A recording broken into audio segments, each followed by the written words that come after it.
Welcome back. The job cuts President Trump ordered at the IRS has many Americans wondering if it could lead to delays this tax filing season.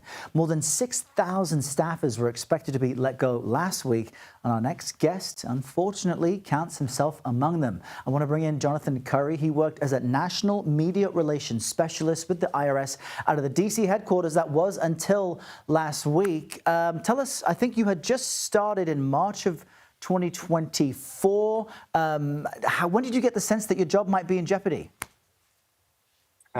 Yeah, thank you for having me. I was about 3 weeks shy of my 1-year mark, so I was still in my probationary period. About a week and a half ago is when it was announced that instead of doing targeted layoffs of probationary employees, they were going to do widespread, indiscriminate layoffs. And at that point, up to that point, I had been hoping, kind of hoping that I'd be able to squeak through. I had been, integrated into the organization. I had worked well with my chain of command, and so I knew that they wanted to keep me on. So about a week and a half ago is when I found out that it probably wasn't going to happen. For the next couple of days, I was left in limbo, kind of wondering, checking my phone all President's Day weekend, wondering, am I going to have an email saying you've been terminated, and still nothing. By Tuesday, showed up in the office, still nothing. And then finally on Wednesday is when I got the notice. Had a conversation with my manager, and she was very brief. She told me, she was like, I'm so sorry to tell you this, but you need to report to the office tomorrow and bring in all your IRS equipment because you're being terminated.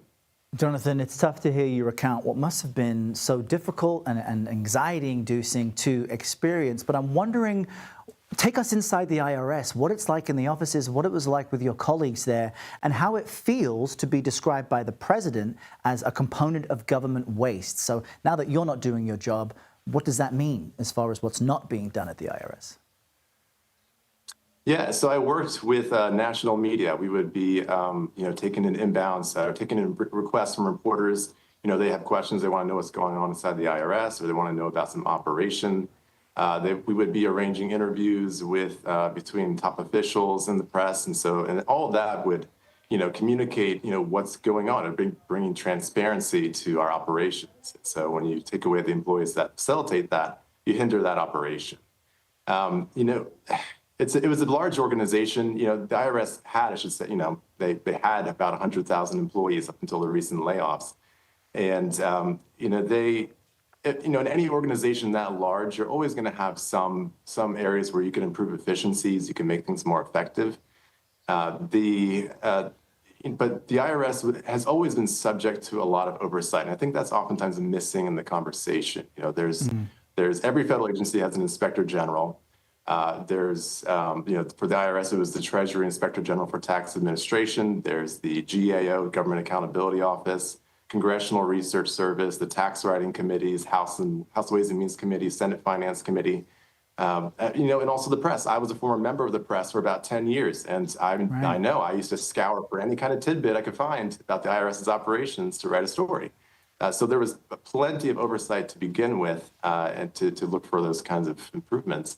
Another thing I want to add too, within my office, there were 4 of us that worked with the, for the main point of contact for national media.